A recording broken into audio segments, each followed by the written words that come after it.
آج ہم جائیں گے سجدے میں، تو سجدے میں جاتے ہوئے اللہ اکبر، اللہ ہی سب سے بڑا ہے، 3 مرتبہ پڑھیں گے سجدے میں۔ سبحان ربی الاعلی، سبحان پاک ہے، ربی میرا رب، الاعلی بہت بلند و بالا ہے۔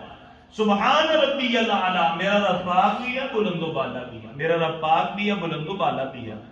اللہ اکبر، اللہ ہی سب سے بڑا ہے۔ پھر 2 سجدوں کے درمیان 2 دعائیں اللہ کے نبی پڑھا کرتے ہیں۔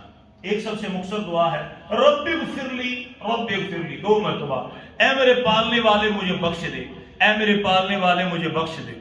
ایک دعا تھوڑی سی مفصل ہے، اچھی ہے، وہ یاد کرنی چاہیے۔ اللہم اغفر لی، اے میرے اللہ مجھے بخش دے، ورحمنی، مجھ پر رحم نازل فرما، وجبرنی، میرے نقصانات پورے فرما، ورفعنی، مجھے رفعت اور بلندی، عزت اور شان اور مقام عطا فرما، وہدنی، مجھے ہدایت کاملہ عطا فرما، وعافنی،